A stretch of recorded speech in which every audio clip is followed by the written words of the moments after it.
Hello everyone, आज करते हैं बायोटेक्नोलॉजी और उसकी एप्लीकेशन की एक नई वीडियो जिसमें हम बात करेंगे कि मोलिकुलर डायग्नोसिस क्या होता है। डायग्नोसिस वर्ड का मतलब आपको पता है कि किसी भी पैथोजन को डायग्नोज करना, उसको हम बोलते हैं डायग्नोसिस। तो क्या होता है कि तब भी हमें कोई जो होती है इलनेस होती है, बीमारी होती है, तो हमें पता नहीं चलता कि बीमारी क्या है। तो जो छोटी मोटी बीमारी होती है उसके लिए हम जो है serum test, blood test, urine test, इन सब से जो है अपना टेस्ट करवा लेते हैं और हमें पता चल जाता है कि ये बीमारी है। लेकिन कुछ ऐसी बीमारी है जिनको हम अर्ली स्टेज पे जो है डिटेक्ट नहीं कर सकते थे ट्रेडिशनल मेथड से। उसके लिए हमने क्या किया, मोलिकुलर जो डायग्नोसिस जो है उसकी हेल्प से हमने उसकी डिटेक्शन किया और मोलिकुलर डायग्नोसिस ने हमारा बहुत हेल्प किया।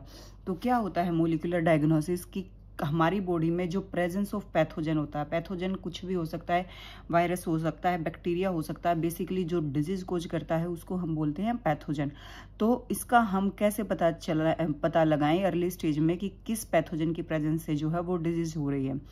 जो presence of pathogen is normally suspected when it produce the symptom by this time concentration of pathogen is very high.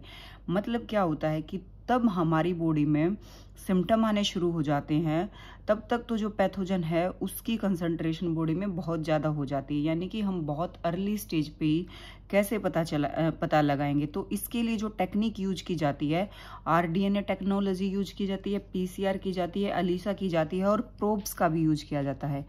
Probes, ठीक है, प्रोब्स का भी हम यूज करते हैं।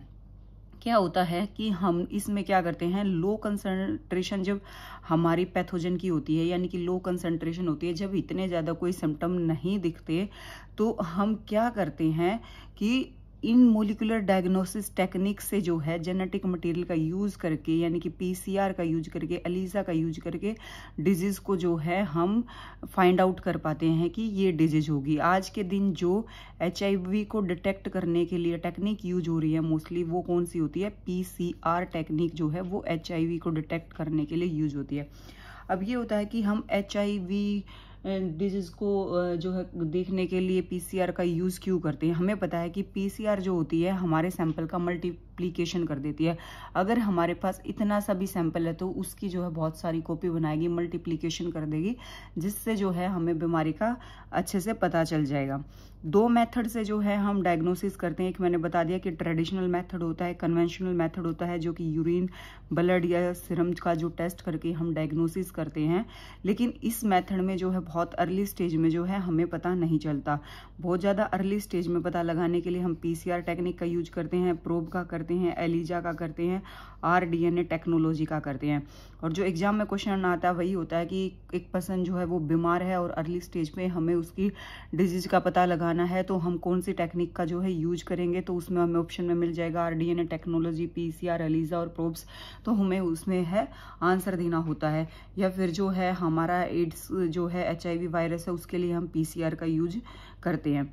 तो पीसीआर टेक्निक आपने पढ़ी है, डिटेल में मैंने करवाई है। तो पीसीआर में जो है हम क्या है, कोई भी एक सैंपल ले लेंगे, ब्लड का सैंपल ले लिया, कुछ भी ले लिया, एक सैंपल ले लिया, और फिर क्या होगा, उस सैंपल का सीधा सा हम एम्प्लीफिकेशन कर देंगे। एम्प्लीफिकेशन मतलब उसका नंबर जो है वो एम्प्लीफाई हो जाएगा और हमें पता चल जाएगा कि किस पैथोजन से जो है हमें जो ये डिजीज कोज हो रखी है। तो मोलिकुलर डायग्नोसिस की डेफिनेशन आपको समझ में आ गई होगी। मोलिकुलर डायग्नोसिस का मतलब कुछ नहीं है कि हम अपनी बीमारी का अर्ली स्टेज पे पता लगाने के लिए कुछ टेक्निक का यूज करते हैं, जिन टेक्निक को हम बोलते हैं आरडीएनए टेक्नोलॉजी, पीसीआर, अलीजा या फिर प्रोब टेक्नोलॉजी। इन टेक्नोलॉजी का यूज करके हम बहुत अर्ली स्टेज पे अपनी बीमारी का पता लगा लेते हैं। इसी को हम बोलते हैं मोलिकुलर डायग्नोसिस।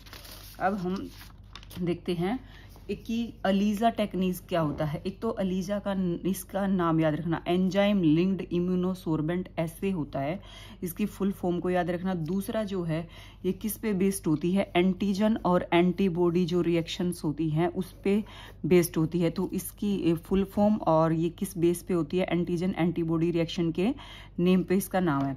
इस टेक्निक को किसने दिया था, ईवा इंगवाल ने दिया था और पीटर ने दिया था। इसमें क्या होता है कि हमारे पास एक जो है कई स्टेप में जो है हम इस प्रोसीजर को करते हैं। देखो ये क्या है, एक हमारे पास जो है रेट्रोवायरस है जिसके अंदर जो है आरएनए एक जेनेटिक मटेरियल है, और हमें पता है कि एंजाइम जो रिवर्स ट्रांसक्रिप्टेज होता है वो हमारी हेल्प करेगा cDNA में rDNA टेक्नोलॉजी बनाने में।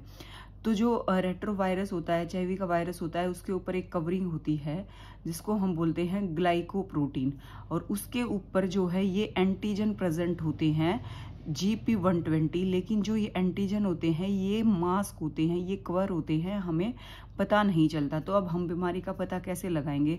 जैसे ही बॉडी के अंदर ये एंटीजन जो है हेल्पर जो हमारी टी सेल होती है उसके कांटेक्ट में आएंगे, तो थोड़ी देर के लिए जो ये इसके ऊपर मास्क कवर है वो मास्क जो है रिमूव हो जाएगा, और ये आरएनए जो है हमारी हेल्पर टी सेल के अंदर जो है इंजेक्ट हो जाएगा। और जैसे ये इंजेक्ट होएगा तो हमें पता चल जाएगा कि इसके अंदर जो है ये एंटीजन जो है बन रहा है, और फिर हमारी बॉडी में हम एंटीबॉडी बना सकते हैं।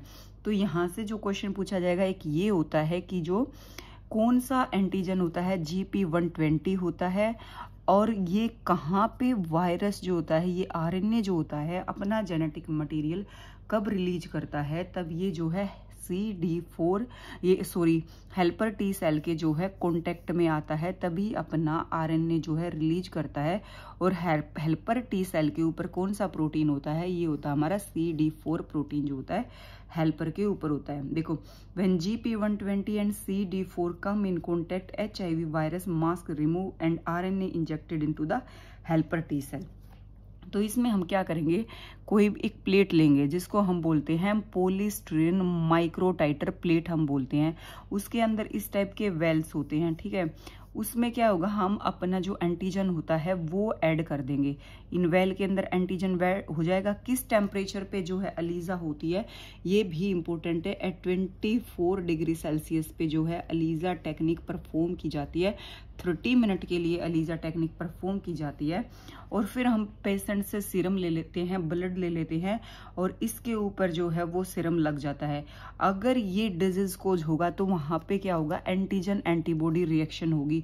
ये तभी तो एंटीजन हमने कहाँ से लिया, जो है पेशेंट से लिया, और एंटीबॉडी हमने कहाँ से ली, एंटीजन जो है हमारा वायरस से आया, और जो एंटीबॉडी जो हमने पेशेंट से ली।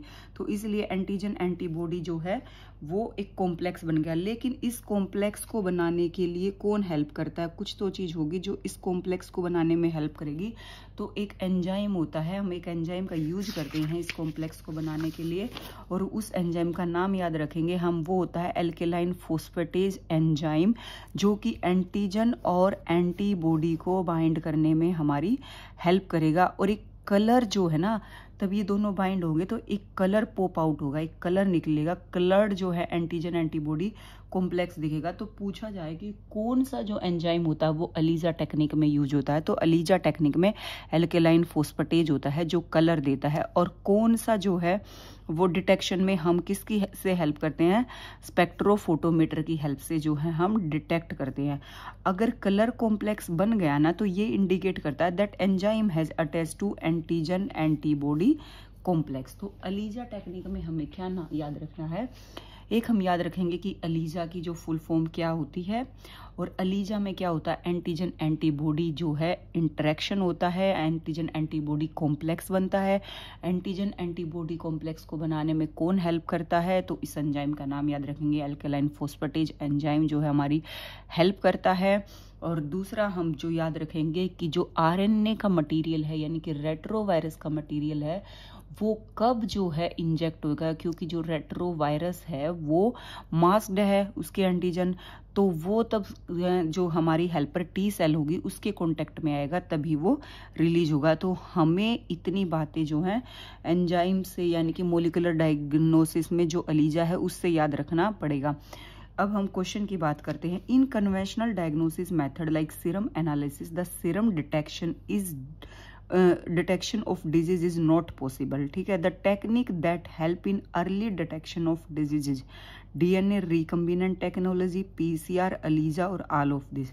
तो जब हम अर्ली स्टेज में निकालते हैं, पता चलाते हैं, तो हमने पढ़ा है कि DNA भी रिकम्बिनेंट टेक्नोलॉजी यूज होती है, PCR यूज होती है, अलीजा यूज होती है, सारी टेक्निक यूज होती है। इसलिए जो इसका आंसर है वो हो गया ऑल ऑफ दिस।